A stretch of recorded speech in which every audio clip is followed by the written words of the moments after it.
bajara acá el presidente mexicano y el presidente argentino y dijeran vamos a solucionar este conflicto bilateral, ¿qué es lo que vos deseás? Vos deseás que tu hijo pueda estar con los dos, con vos y con su mamá, y que tengan un régimen lógico de visitas. Que tenga el derecho de poder decidir dónde quiere vivir, con quién quiere vivir y de qué manera. Restituirle básicamente sus derechos, claro, que fueron violados. Como a él, como a todos los menores que sacaron del país de forma rara, para decirlo de una manera, ¿no? Porque acá en algún momento va a haber un exhorto a migraciones para que nos explique cómo salió. Cómo salió, ¿no? Cómo salió. Entonces le estamos dando un montón de posibilidades. Vamos a llamarlo así, me parece feo el término, pero vamos a ser claros. Es como una negociación en donde estamos intentando de que prevalezca el juicio, ¿no? Y que el chico salga lo menos dañado posible. Yo a todos... Sí. Perdóname, porque me está pasando información. Porque acá te voy a contar, Juan Manuel, qué es lo que pasó. Vos trajiste un caso que la verdad que es triste, es doloroso, valía la pena contarlo y hacerlo público, pero del cual teníamos algunos antecedentes. Hace poquito habíamos estado con un padre también que le pasaba lo mismo. El caso famoso de Gabriel Arias Uriburu, ¿no? Que luchó por recuperar a sus hijos durante años y fue una lucha tremenda, muy dolorosa, que le llevó mucho tiempo. Y exactamente, hay miles de casos, cientos de casos. Ahora de golpe vos traes un elemento que es, atención, la abuela del chico, la mamá de mi exmujer, tiene vínculos con un sector muy complicado en México, que sería el sector del narcotráfico. Por supuesto lo queremos chequear naturalmente de inmediato porque es una información pesada, es una información que tampoco se puede dar livianamente, y hay un menor involucrado que está en este momento en ese lugar, en manos de esta gente. Por lo tanto estamos siendo lo más prudentes posible. No vamos a dar el nombre justamente para no exponer al chico, sobre todo a Iñaki, que está en ese momento allí, y también porque siempre ocurre que con los famosos vínculos con los narcotraficantes siempre son muy difíciles de probar y ni siquiera la propia justicia local puede terminar de decirlo de manera taxativa y concreta. Sin embargo, con estos recaudos, quiero, Martín, que leas alguna de las informaciones que me estuviste pasando para entender un poco de qué estamos hablando y por qué se nos cambió un poco la cara también y por qué el caso de golpe tiene un color muy distinto a lo que puede ser un caso habitual de dos padres que tienen inconvenientes entre sí y uno de los dos se lleva al hijo como botín, ¿no? Es información que nos llega desde Cancillería. La información tiene que ver con el lugar donde vive también en este momento esta mujer, la abuela de Iñaki, que es un barrio privado en el cual hay personas también vinculadas a esa misma actividad. Yo ahora me quedé sin batería, Diego, te lo mandé a vos para que lo puedas leer, pero la información tiene que ver justamente con eso, con el lugar en el cual está viviendo en estos momentos Iñaki, y también tiene que ver con la actividad a la cual se dedica esta mujer. Insistimos, no vamos a decir el apellido, empieza con G, es todo lo que vamos a decir, pero me parece importante esta información que ahora, que Diego ya la tiene en su celular, que tiene que ver en el entorno en el cual vive Iñaki. Claro, vos lo que estás pasándome justamente es esto, es una reseña de Cancillería, ¿no? La reseña de propia Cancillería que, como plantea vos, Marina, investiga, se mete. Por supuesto. Y además lo volvemos a decir, es a tiro de Google, para decirlo rápido, para decirlo fácil, para que todo el mundo lo entienda. Con poner el nombre en internet sale toda esta información que acá nos contaba Juan Manuel. Y lo que dice Cancillería es que la mujer, voy a leer textual de Cancillería, esto no es una opinión, no es información recolectada por nosotros, sino lo que fue investigando Cancillería. Dice, la mujer tiene altos contactos con un cartel en particular en Tamaulipas, así se dice. Es uno de los 32 estados mexicanos de los más peligrosos.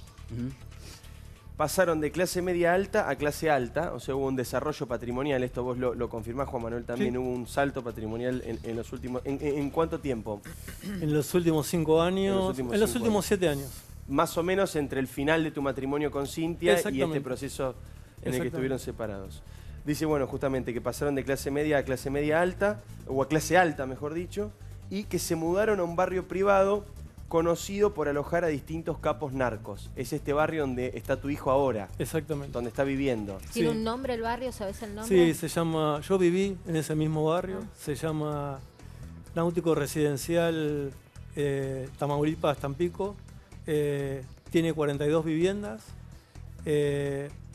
Lo que Martín decía y Diego decían es tal cual, sí, vive gente muy peligrosa ahí adentro, como también empresarios muy importantes, pero todos convivíamos y nadie preguntaba nada por las dudas y por miedo, ¿no?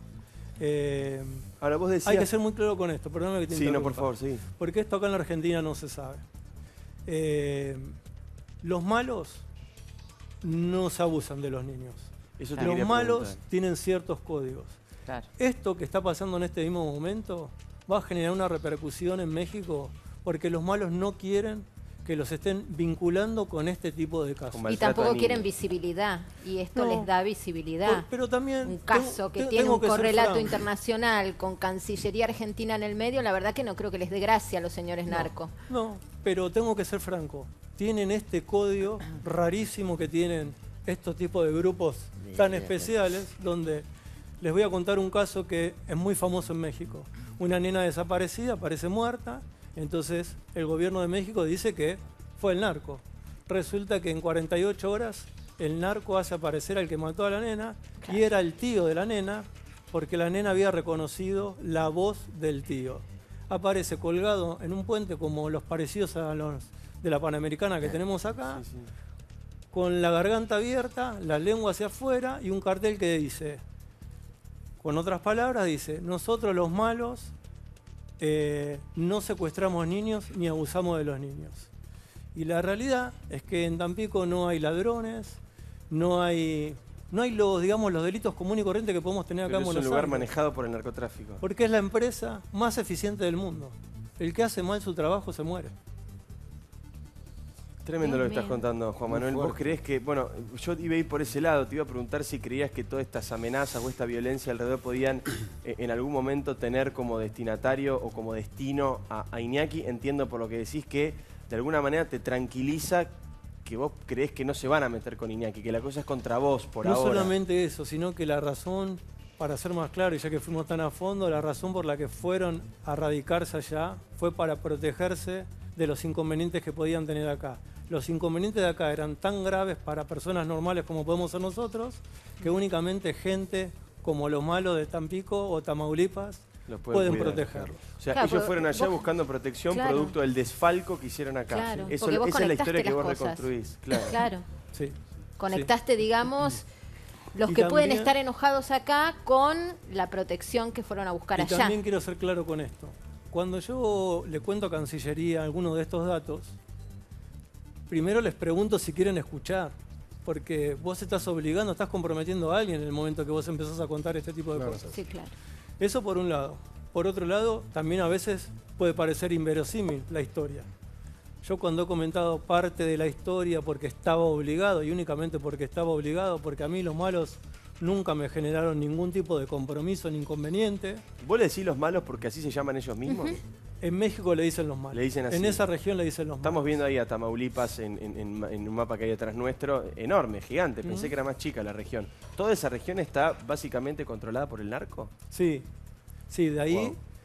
se van, trabajan con la frontera de los Estados Unidos. ¿no? Claro, ahí estamos viendo San Antonio, Austin, Sí. Houston, Texas, o sea, está todo ahí muy cerca. Exactamente. Bueno, el famoso El Paso, ¿no? El Paso. Justamente, que es uno de los Nosotros lugares más, cualquiera que haya visto alguna vez cualquier serie o cualquier libro vinculado al narco, sabe lo que significa El Sí, Paso. ahí estábamos cerca, ¿no? radicados a 5 cuadras de McAllen, Texas. Ujú. Y me parece muy atractivo volver a este tema de dónde viven en cuanto a la estructura edilicia, ¿no?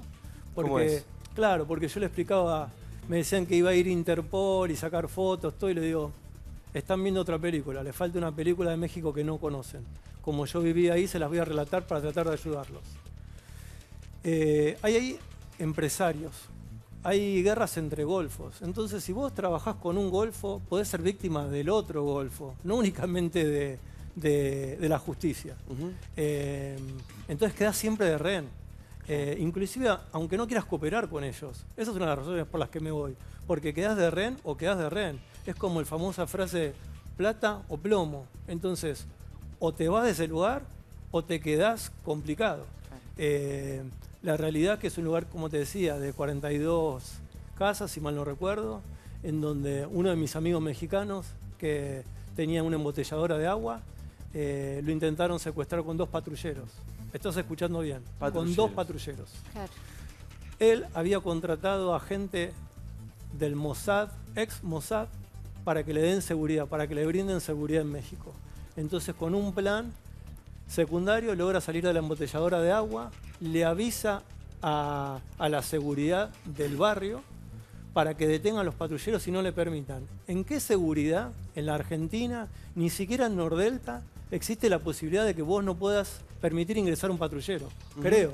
No, creo, claro, bueno. creo. Sí, no, la Bueno, policía, por supuesto. ahí pararon los 2 patrulleros y mientras mi amigo estaba llamando al ejército con su equipo de seguridad y la Marina, no el ejército, con 2 camiones completos de marinos lo escoltaron hasta el aeropuerto ¿Y para que se vaya a radicar ¿Cómo aquí. crees que va a seguir toda esta historia? Porque, insisto, empezó de una manera, fuiste sintiendo que tenías que profundizar y contar un poco más cuál era el contexto en el cual estaba Iñaki, tu hijo.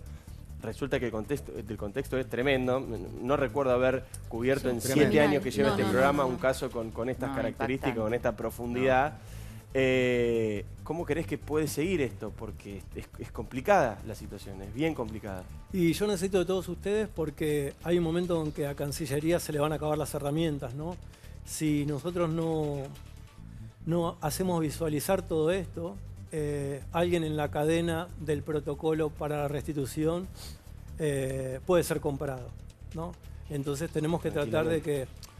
Quiero ser muy franco y muy claro con este tema. El primero en accionar y darme una mano fue el Gobierno de México. Yo le escribí personalmente al Gobierno de México y se puso a mi disposición y generó una alerta Amber en 48 horas. Eso no sucede nunca. Entonces, estoy muy agradecido al Gobierno de México, pero como te decía, los contactos en el norte son muy importantes y a la hora de notificar, no creo ni que puedan ingresar a notificar, no creo que puedan fotografiar ni filmar. Entonces se hace complicado. La segunda parte de toda esta historia va a ser complicada. Ya contrataron a esta abogada mediática, por lo que me informa su abogado acá en Argentina. Entonces ahora va a venir una batalla. Va a venir una batalla mediática en México. Sí. Gracias, Juan Manuel, por venir. Muy impactante tu historia y bueno, estaremos siguiéndola de cerca a ver cómo continúa este desarrollo y a través también de Cancillería la información que vaya llegando. Gracias por haber venido y por compartir. Si me permitís una cosa muy cortita, quiero agradecerle a la gente porque